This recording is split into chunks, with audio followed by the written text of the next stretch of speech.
Welcome back to another episode of the Daily Wisdom Words podcast, where every week we talk to folks who have stories, advice, and life hacks, all of which take you one step closer to that feeling of hope. I'm your host, Neil Trivedi, and I'm so privileged today to be joined by Jenny Helms-Calvin, a licensed therapist and founder of what I believe is the biggest mental health organization in Kansas. Right? SOMA Therapy? Yeah, it's the biggest group practice in Kansas. Wonderful. And we will definitely get into that a little bit and talk about how that got started. But before we do that, can we start with a little bit of your background and how, what led you to do what you do today? Because I know, doing my research on you, that when you were younger, you didn't have the most positive opinion on therapy, right? For all the wonderful work that you do, it didn't quite start out that way, right? No, it didn't. Actually, my first experiences with therapy, I was in middle school and I was struggling a lot with, I didn't really realize it at the time, but it was a lot of depression. And this was before I even had struggles with my eating disorder later on. But, and my mom would bring me into these therapy sessions. And I remember just thinking, man, these therapists must have I thought they were dumb, but I also thought they were smart, because I was like, they're dumb because they're not doing anything. But I also thought they were smart because they were getting paid to not do anything. So it was like a mixed bag of not really buying into the process yet, not really understanding it. But truly, when I was a teen, there were parts of it that were mainly about me and how ready I was. I also just felt the first three therapists I had experiences with, they just weren't the best fit for where I was in my life and the angstiness that I had as a teen. I was kind of a pain in the ass, admittedly. I just was not really ready to open up. I would give them a hard time. And my fourth therapist was the one that I really connected with. And I think part of that was because she wasn't scared of that. She wasn't scared that I was such a pain in the ass. And she even at, our first session, she was like, well, I don't want to waste my time or yours. There's the door. And I remember just being like, okay, I'm all ears. I'm ready to listen now, which I know is stubborn, but it was exactly what I needed because I just came in with a really bad perspective. Yeah. As so many people do at that age, right? Because I shared similar feelings when I was younger. It's like, no, I'm not crazy. Why should I go see it? I don't need a shrink. What, so, but yeah, that's wonderful. And look where you are now, right? Full circle. Now you're doing exactly, but. I know, not only doing it, but I'm preaching it. So it's really funny that I would end up here. Yeah. Before we get into attachment trauma, I wanted to ask, what is one thing that maybe you had what's the biggest misconception you had, aside from the fact that therapists are frauds, but aside from that you are now putting it into your practice today? What do you think? Okay, wait a minute, I thought this when I was younger, so let me clear this up by doing this in my own practice. What's one or two things like that for you? I think the thing that I find a lot, even in my own journey and a lot of my clients and people and the therapists I've talked with when we have our team meetings, is just the idea that people get used to being in dysfunction. They get it's almost like a normal for them. And so I feel like one of the biggest misconceptions that I see is that a lot of people don't realize that there are better ways of being, that there are that they don't have to live a life of dysfunction. And that, I think people often think trauma is just these really big events, or even attachment trauma. They think it has to be my parents got divorced, or things that are bigger events, but they don't realize that it's often the subtle chronic things for people that there's these subtle ways that people are wounded and are struggling to respond and act in healthy ways and be healthy. And they feel I feel like it gets normalized in a way so that people don't realize there is hope, there is healing, there is another way of being, and that your relationship with yourself and other people can be so much better. Speaking of, let's get into it. What is exactly, for those who may not be familiar, what defines attachment trauma? So I feel like it's a loaded word in the sense that I kind of have an Right. expanded definition, but if we're talking about, we're going back to like Bowlby and Susan, oh gosh, now I'm totally blanking on her last name, but the founders of, this attachment research and all of that, they label it mostly as, the interactions that you had in early childhood. And it's really interesting. Some of this research, it actually dates back to when we're in the womb. So it's not just when we're out of Okay. the womb, but actually there's things that can happen with us internally when we're in the womb. If we actually, when we're in the womb, we can pick up on the environment outside of the womb and the distress Yeah. of the mother as well. And so Right. there are different pieces where it can even start back that early. And it's the subtle ways that we develop, and either our nervous system says I'm safe and I can Hmm. connect, or it says I'm unsafe and I have to protect. I mean, without, Yeah. that's a very simplified version of it, but Yeah. the Of different course. ways that Yeah. we figure out, like, how can I connect and be safe? And how, Hmm. or am I not safe and I need to protect myself? And here are some of the different strategies that I developed to protect myself because things were not, when I say safe, I mean emotionally safe. That's another thing. When I say safe, people are like, no one punched me. And I'm like, oh, I'm not talking like physical abuse Right. necessarily, although that can be part of it, but it's Yeah. actually usually not physical. It's all these other ways that we just did not feel safe or comfortable, or ways that we might play roles in our family system because there's dysfunction. And so as we age, we develop Yeah. attachment trauma or even developmental trauma in the ways that we Hmm. survived some of those environments that were unsafe. You mentioned like, yeah, the signs in the womb and so early, which can be, I would imagine, especially if you're young, pretty difficult to spot right at that time. And also as a kid, you're not really sure of the complexity of mental health and trauma and depression or anything else. So I mean, is there a general like age or demographic where people start realizing, okay, something's wrong here. I've been leading my life this way.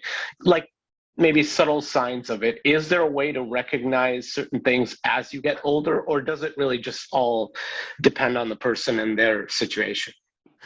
That's a good question, because I want to give this something. Like, I do think that there are periods of time where this tends to come out more. So puberty, for instance, when we're starting to actually have hormones and develop more relationships with people, that's usually the first benchmark where we see things. Although some people, this happens prior to that. Like, they start to see signs when they're really, well, you can see signs when you're really little and in elementary school.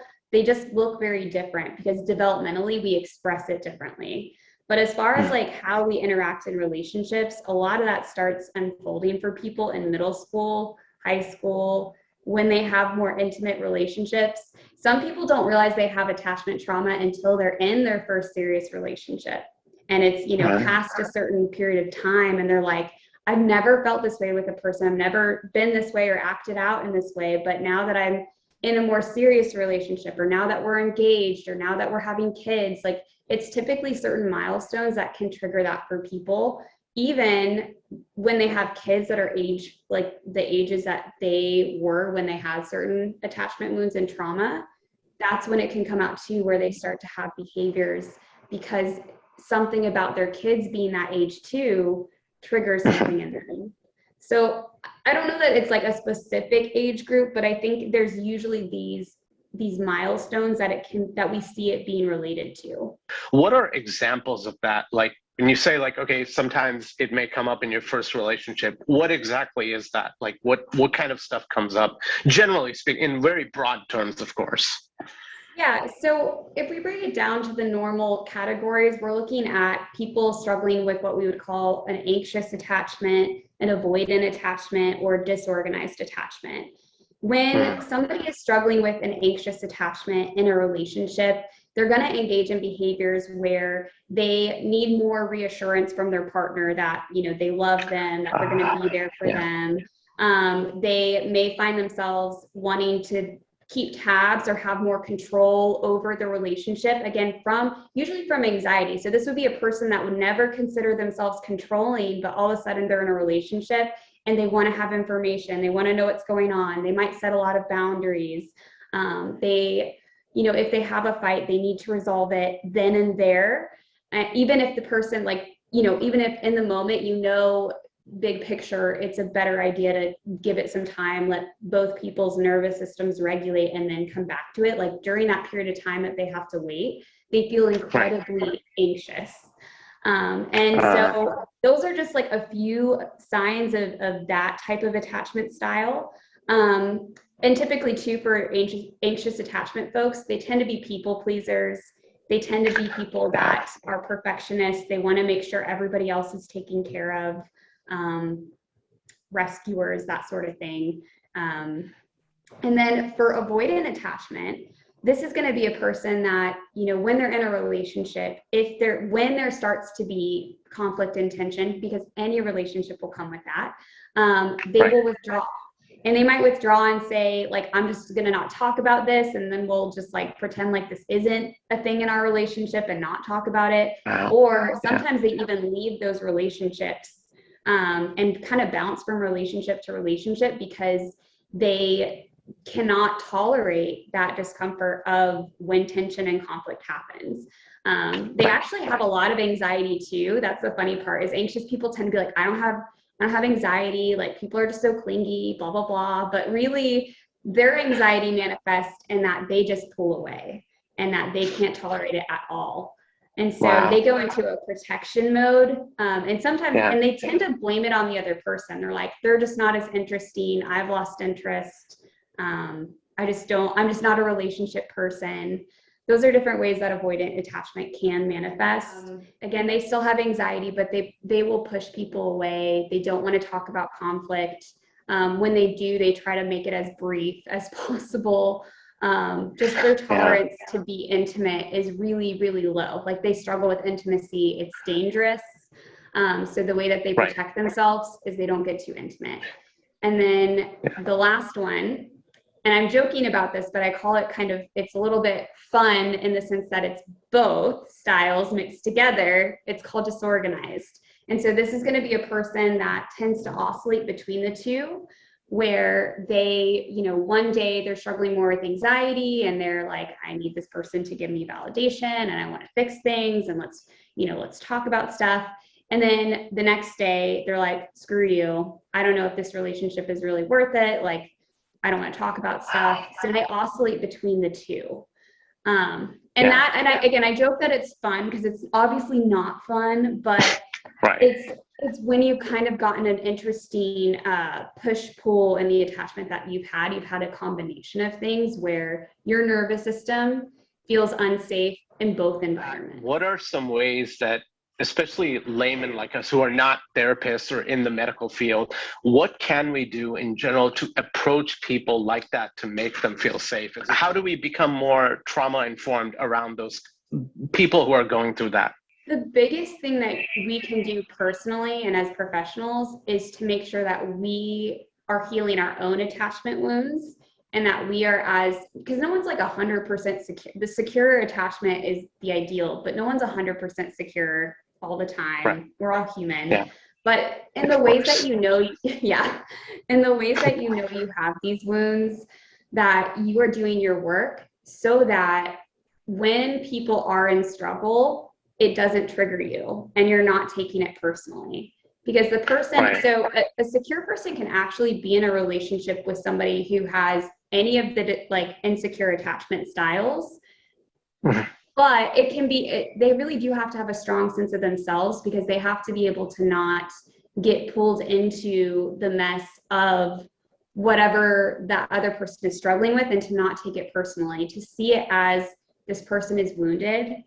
This is the way that they're approaching it. And I'm going to not chase after them and push them into like having intimate conversations, but I'm also not going to avoid these conversations. I'm going to maintain my calm and I'll be open and here for this person when they're ready to talk about it. It's knowing yourself and staying as calm and non-anxious when you have a friend or your intimate partner is just, I mean, man, I experienced this myself and I have my own attachment wounds too. So when I've actually been in the moment, been able to kind of separate myself sometimes in the past, I used to take it very personally. So I want to tell on myself. Right. Like I used to really, really struggle with this, and I still can if it's really triggering one of my personal wounds. But there's been a lot of healing in my own journey, and so there are moments I've been able to sit with like friends, colleagues, clients, and my own partner, where you start to see it, and you don't take it personally. Like you're still able to maintain your sense of calm and say, I'm here when you're ready. You know, I still love you. Even if they're like, you're a total a-hole. And you're like, okay, I can hear you saying that you feel that way right now. Like it's not like demeaning either. It's not like you're demeaning them. It's like, you're just like, all right, like that's the space you're in right now, but I don't have to take that personally. There's something going on for you right now. Let's talk about this later when they're not escalated, because you can usually see when a person's escalated and it's saying like, I'm not gonna join them in that, and I'm not gonna. Right. Here's my guess. I want to throw this out here because if there's a lot of therapists and rescuers and helpers listening to this, you need to let people be anxious and be struggling, because what therapists and other professionals will do, like the way that they're insecure, is they try to rescue people. So when someone's anxious and you're struggling, we're like very like, oh, let me rescue you and fix it for you and problem solve for you. That's actually not a secure way of approaching that.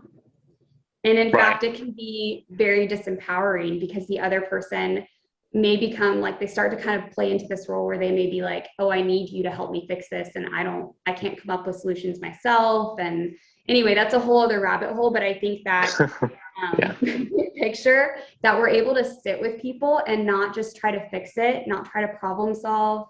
And this becomes our friends too, that we're just like, hey, I love you, and I'm just going to hold space for you, and let me know what you need. Yeah. I think that's a good point, because it's not just like therapists, even friends. If we love somebody, right, it's natural tendency to have that first instinct of, let me try to fix it for you.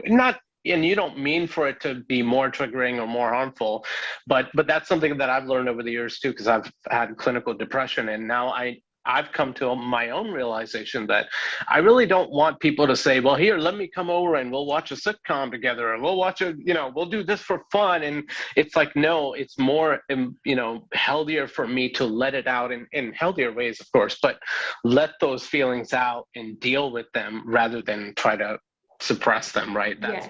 Yes, absolutely. And not unintentionally disempower that person. Right. Yeah, it's great. And we'll talk a little bit about the grounding techniques and what some people can do. But along with that, that has to be coupled with proper therapy. So tell us about, I know, as we mentioned earlier, that you have one of the largest mental health therapy practices in Kansas. Tell us, how did SOMA come about? Yeah, so about 4 years ago, almost, so February 1st will be our 4-year anniversary. I was already planning to open SOMA, and I had 2 other business owners on board with me originally. So it wasn't like I had all this courage to go out and do it on my own. I was like, oh, they've done this business before. Like, I'm going to partner with them. We're going to create this awesome thing for Wichita. Let's do this. And there was a lot of stuff that came up for them that in the end, basically, one told me, hey, I'm not going to be able to work with you on this. And then the day before we were going to sign our contracts, the other one was like, hey, I can't do this either. And again, they have their reasons, and, they're humans and they get to have made that decision. But for me, I was like, oh my gosh, like, I don't know if I can do this by myself. Like, that was kind of this moment of freak out that I had. I did have a lot of self-doubt, and I was like, I don't know if I can do this. But I ultimately decided that I was going to give myself 1 year and put my energy and my effort into it and see what would happen. And sure enough, like, luckily enough, that first year I made a lot of mistakes, but I fell in love with the process. I grew a ton. And by the end of the year, we had broken even, and I was loving it. I was like, yes, I feel like this is exactly where I'm supposed to be. And I'm really grateful I actually did get to do it on my own, because I think I grew so much more, and SOMA grew so much more because of that. And so I Yeah. wasn't like super brave at first. Like it was kind of like I was like pushed into it by life. But Yeah. ultimately, I made that decision and I have not regretted it at all. I'm so grateful for what we've created. And I have an amazing team now that helps and supports things because again, as you grow bigger, like you need other humans. So it's not just me anymore. It's other people in the leadership team, including like my husband, my practice manager, other folks like we all now make SOMA, and I have another practice as well called New Perspectives. Mhm. We acquired that one. That's another local practice here in Wichita. And so we love what we do, and we're hoping to just serve our community and help heal trauma. Yeah. I can tell you, I don't even live in Kansas. Your customer service is the best because I was trying to track like your email down when I first wanted to invite you. And immediately I sent out a query on your website and a couple of your team members reached out and said, "Hi, thank you so much." And they were so polite and pointed me in the right direction to like say, "This is where you can email Jenny." And I'm like, wow, and it was fast too. I'm like within 5 minutes. So kudos to that. Yeah, Thank you're you. That's definitely awesome. doing. Yeah. That's So awesome. Cool. yeah, absolutely. So obviously, when people are going through attachment, or you have, so I know SOMA covers so many areas of mental health, and people can check that out. I will be sure to link your website when this episode comes out so people can check it out. But apart from that, therapy is obviously always recommended. And if you're in Kansas, then obviously SOMA. But apart from that, what are some grounding techniques or things to calm down that people with attachment trauma, once they realize it and start the healing journey with other things like therapy, what can they supplement that with on a day-to-day basis? What would you recommend? Maybe breath work, meditation, taking a walk in nature? What are some things that could work for them? And maybe after that two-part question, you can explain what sometimes you do after a stressful day to calm yourself down. Yeah, no, that is a great question. I'm going to shamelessly plug that I did write a book last year that has like a bunch of Yes. different, yeah, it has a bunch of different themes and questions that people asked on TikTok, on all these different social media platforms. And then it also has some of those like grounding exercises where you go into detail of like, how do I actually work on creating regulation, like self-regulation in my nervous system. Yeah. And I think I want to add to that. I think when it's specifically attachment trauma, the biggest thing that we can do for ourselves is know our triggers first and foremost, because if we don't, I think a lot of people just go through life not knowing their triggers, and they don't know how they are kind of projecting stuff onto other people, or also getting in their own way with like the things that they do. So like we have to know our triggers, we have to be aware of them. Then once we know them and we're in that painful place of like, I know my triggers, but I don't know what to do with it. A big thing that when people are in those early phases, I recommend them figuring out ways that they can create pause. That's what I call it, like creating pause. Because what happens is when we're triggered, our brain immediately goes into that fight or flight mode, or even freeze or fawn or whatever it is. And so the more that we can give our brain some time to come back online and have our prefrontal cortex involved, the better able we are to really integrate ourselves into the way that we make decisions, that we respond. And so when we're triggered, as much as we can, because I know we can't always like go meditate on a mountain in the middle of the day. Like I know that's unrealistic, but what if we could just like, if we find that we're triggered by something, instead of responding, at least have like hey, I'm going to go walk around my office real quick, or go to the bathroom real quick, and just like take some moments. And when we take these moments, I asterisk that like, it's really important that we're not just, what is it? I'm forgetting the word. I need my cup of coffee this morning. Oh man, ruminating, that's the word. That we're not just ruminating on what we're upset about, that we're actually creating time that we're just like, we're trying to be as like intentional about being present. And that might mean like washing our hands in the bathroom and being like, I feel the water on my hands, and I'm like, here's the soap, and like just trying to, and as your brain goes back to what you're stressed about, coming back and saying, okay, like here's the paper towel, and like just trying to kind of get yourself for at least, I mean, ideally we could do 26 minutes, but if that's not realistic, take the time you can, because the more that you can create pause, the more that you can come back to things. And if they're not timely, I always recommend people give themselves time. I'll tell on myself, my own personal rule, because I have attachment trauma for sure. And I'm happy to, like, I don't feel weird about sharing that if it's helpful. I know in my own relationship, I've created a rule that I don't make any big decisions and I don't say anything like definitive about what I want to do in a situation for at least 24 hours after I've been triggered or have a fight with my partner. I call it the 24-hour rule. Yeah. And usually, I mean, it's not perfect, but for me, usually that gives me enough time to have gone through the emotions that I'm going through, to have cried, to be angry, to give myself space, to regulate, and to come full circle and be able to come back to my partner and say what I really feel or how I'm really thinking, or to even get curious, like if they really hurt me, instead of being like, unfortunately, my default, if someone hurts me, I want justice. Like I want them to like, me too. Apologize. That makes two of us. That makes two of us. Yes, I want justice. And so if I give myself time, I can get out of that. It's not that I don't set boundaries still. Like, I mean, obviously we still set boundaries. And if someone's being hostile, we say, hey, like, let's come back to this. But like, I can come back and be curious. Like, I'm actually curious. I'm more like, hey, let's talk about it.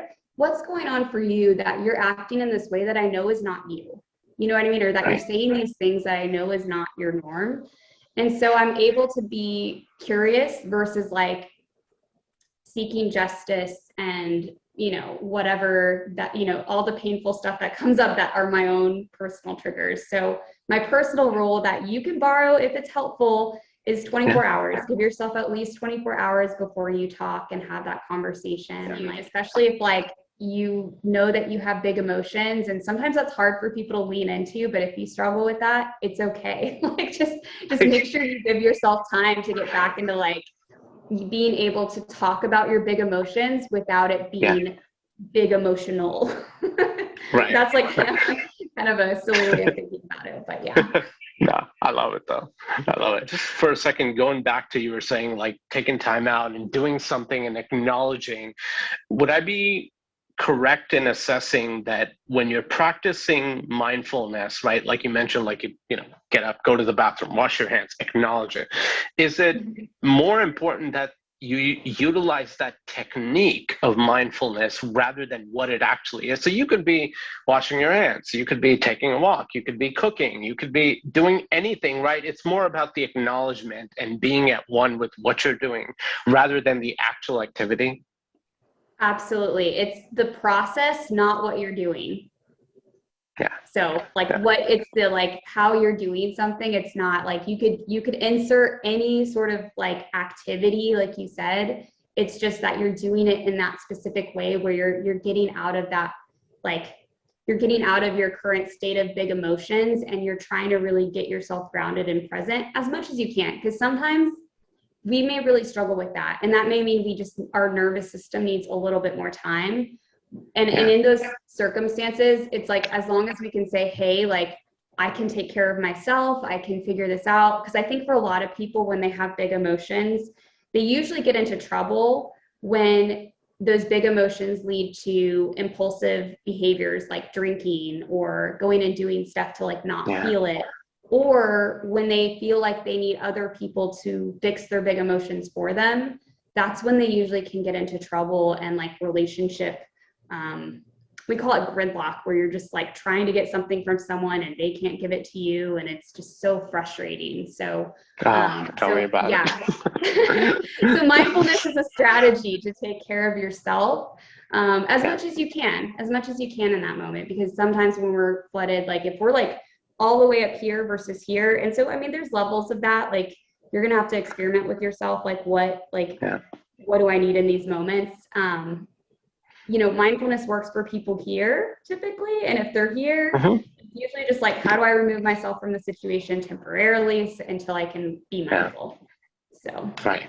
And patience is crucial for that, right? Because everybody, I would imagine for everybody, the actual time frame to do those things is probably varies depending on the person, depending on the situation, depending on how deep their trauma is, right? So patience is probably one of the biggest necessities of all of that.